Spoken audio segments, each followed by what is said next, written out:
Stage پر رونق افروز حضرات علماء کرام، قابل صدر احترام حضرات سادہ سے اعزام، معزز سامعین کرام، بزرگوں دوستوں، السلام علیکم ورحمۃ اللہ تعالی وبرکاتہ۔ نحمده ونصلي ونسلم على رسوله الكريم، اما بعد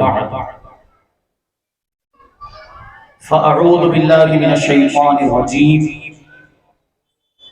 بسم اللہ الرحمن الرحیم، ومن يؤت الحکمة فقد اوتی خیرا کثیرا،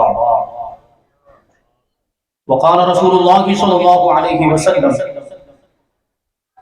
من يرد اللہ به خیرا یفقهه فی الدین۔ صدق اللہ مولانا العظیم، وصدق رسوله النبی الامین المتین الکریم۔ آئیے ہم اور آپ اپنے دستور کے مطابق سب سے پہلے حضور سرور کائنات، فخر موجودات، باعث تخلیق کائنات، احمد مجتبی محمد مصطفیٰ صلی اللہ علیہ وسلم کی مقدس بارگاہ میں درود و سلام کا ہدیہ پیش کریں اور پڑھیں۔ اللہم صلی علی سیدنا و مولانا محمد معدن الجود والکرم وآلہ الکرام وابنہ الکریم وبارک وسلم، صلاۃ و سلام علیک یا رسول اللہ صلی اللہ تعالی علیہ وسلم۔ نعرہ تکبیر، نعرہ رسالت، علماء اہل سنت مسلک اعلی حضرت حضرت علامہ و مولانا و مفتی سید ظہور مصباحی صاحب قبلہ، نعرہ تکبیر، نعرہ رسالت۔ تشریف رکھیے۔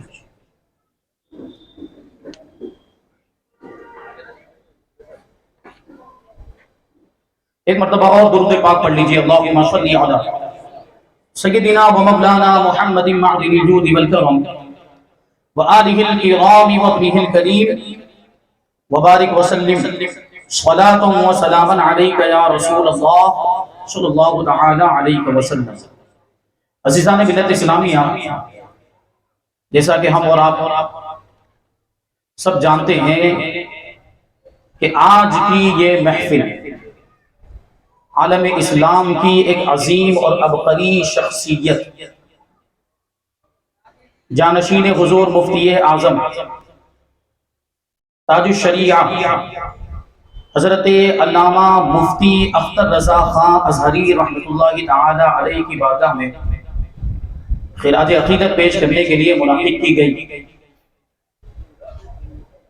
اور دوسری نسبت ہے حضور اشرف الفقہاء حضرت علامہ مفتی محمد مجیب اشرف رحمۃ اللہ تعالی علیہ۔ اگلے مہینے میں ان کا بھی عرس ہے، اسی مناسبت سے ہم نے آج کے پروگرام کو ان دونوں بزرگوں کی طرف منسوب کیا۔ انشاءاللہ تبارک و تعالی آج ہم حضور تاج الشریعہ علیہ رحمت و رضوان کی فقہی بصیرت اور حالات زمانہ پر آپ کی گہری نظر کے بارے میں گفتگو کریں گے۔ زیادہ وقت نہیں، لمبی گفتگو نہیں ہو سکتی، مختصر سے وقت میں کچھ مختصر سی باتیں عرض کر کے گزر جاؤں گا۔ ایک فقیہ کے لیے نعرہ تکبیر، نعرہ رسالت، علماء اہل سنت حضرت علامہ و مولانا مفتی شاہد رضا نورانی صاحب قبلہ، نعرہ تکبیر، نعرہ رسالت۔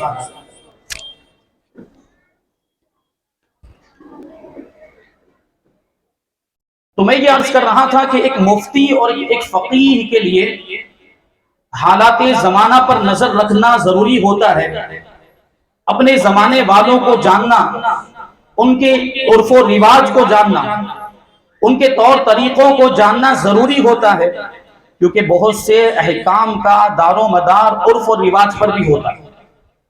اور علامہ ابن عابدین شامی رحمۃ اللہ تعالی علیہ نے عقود رسم مفتی میں یہ بات ارشاد فرمائی من لم یعرف اہل زمانہ فہو جاہل، کہ جو اپنے زمانے والوں کو نہیں جانتا وہ جاہل ہے۔ جو اپنے زمانے والوں کو نہیں جانتا مطلب یہ ہے کہ اپنے زمانے کے تقاضوں کو نہیں جانتا، زمانے کے حالات پر نظر نہیں رکھتا، لوگوں کے عرف و رواج کو نہیں جانتا، تو گویا کہ وہ جاہل ہے۔ کیونکہ ایک مفتی کے لیے حالات زمانہ پر نظر رکھنا بھی ضروری ہے تاکہ وہ اس کے مطابق حالات زمانہ کے تقاضوں کو پیش نظر رکھتے ہوئے لوگوں کو شریعت کا حکم بتائے۔ کیونکہ بہت سے احکام ایسے ہوتے ہیں جو زمانہ بدلنے کی وجہ سے بدل جاتے ہیں، وقت بدلنے کی وجہ سے حکم بدل جاتا ہے، جگہ بدلنے کی وجہ سے حکم بدل جاتا ہے۔ ایک فقہ کا قاعدہ کلیہ ہے، علماء فقہا فرماتے ہیں کہ کم من حکم یختلف باختلاف الزمان والمکان، کہ بہت سے احکام زمانہ اور جگہ بدلنے کی وجہ سے بدل جاتے ہیں۔ تو ان ساری چیزوں پر بھی ایک فقیہ کی، ایک مفتی کی نظر ہونی چاہیے، اور ہم حضور تاج الشریعہ کی زندگی میں یہ چیز بدرجہ اتم دیکھتے ہیں۔ اللہ تبارک و تعالیٰ نے آپ کو یہ خوبی عطا فرمائی، حالات زمانہ پر آپ کی گہری نظر تھی۔ اور ایک بات میں عرض کروں تو ہم حضور تاج الشریعہ کو تاج الشریعہ کہتے ہیں، اور تاج الشریعہ کا لقب یوں ہی نہیں مل گیا، تاج الشریعہ کا لقب یہ عوام کا دیا ہوا نہیں ہے بلکہ یہ علماء کا دیا ہوا ہے۔ کس نے دیا وہ بھی میں بتاؤں۔ تذکرہ تاج الشریعہ میں حضرت علامہ فیضان المصطفیٰ قادری جو حضور محدث کبیر کے بھتیجے ہیں، انہوں نے یہ بات لکھی ہے کہ حضور تاج الشریعہ کو تاج الشریعہ کا لقب قطب مدینہ خلیفہ اعلی حضرت علامہ ضیاء الدین احمد مہاجر مدنی رحمت اللہ تعالیٰ علیہ اور حضرت سید علوی مالکی رحمت اللہ تعالیٰ علیہ نے عطا فرمایا۔ یہ بزرگوں کا دیا ہوا لقب ہے، یہ تاج الشریعہ کا لقب قطب مدینہ نے عطا کیا۔ اور یہ قطب مدینہ کون ہیں؟ ان کے بارے میں فرماتے کہ آپ کی پیدائش تو پاکستان کے سیال کوٹ میں ہوئی تھی، لیکن آپ ہجرت کر کے مدینہ منورہ تشریف لے گئے، اسی لیے آپ کو مہاجر مدینہ کہا جاتا ہے۔ آپ کا وصال وہیں پر ہوا اور جنت البقیع میں مدفون ہوئے، جنت البقیع میں آپ کا مزار پاک موجود ہے۔ حضرت علامہ ضیاء الدین احمد مدنی رحمت اللہ تعالیٰ علیہ یہ وہ بزرگ ہیں۔ اور ایک دوسرے بزرگ جن کا میں نے نام دیا سید محمد علوی مالکی، یہ بڑے مالکی بزرگ اور مکہ مکرمہ کے علماء میں آپ کا شمار ہوتا ہے، اور آپ کو محدث الحرمین کہا جاتا ہے، حرمین شریفین کا محدث، ایسے پائے کے بزرگ۔ اور یہ سید علوی مالکی کو حضور مفتی اعظم ہند نے بھی خلافت عطا فرمائی تھی۔ یہ ایسے بزرگ ہیں، ان کا وصال 1425 ہجری میں ہوا، اور قطب مدینہ حضرت علامہ ضیاء الدین احمد مدنی رحمت اللہ تعالیٰ علیہ آپ کا وصال 1401 ہجری میں ہوا۔ یہ دونوں بزرگوں نے باتفاق رائے حضور تاج الشریعہ کو تاج الشریعہ کا لقب عطا فرمایا، اور پھر سارے عالم کے علماء نے اس پر مہر تصدیق صبر فرما دی، سب نے اس کی تصدیق کی کہ حضور تاج الشریعہ کہلانے کے حقدار ہیں۔ لیکن یہاں یہ بات عرض کروں کہ تاج الشریعہ ہوتا کون ہے؟ تاج الشریعہ کا مطلب ہی ہوتا ہے شریعت کا تاج، شریعت کا تاج۔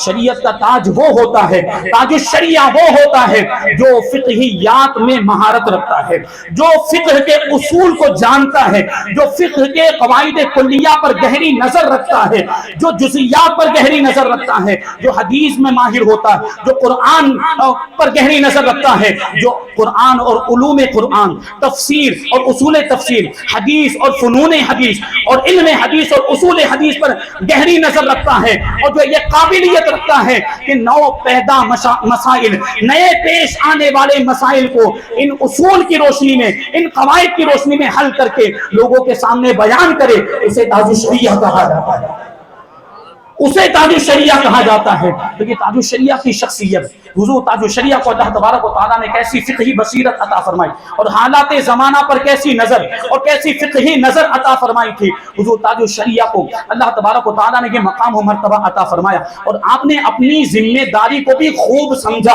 اور اس کو نبھایا بھی، کیونکہ آپ کو کیا کہا جاتا ہے؟ وارث علوم اعلیٰ حضرت۔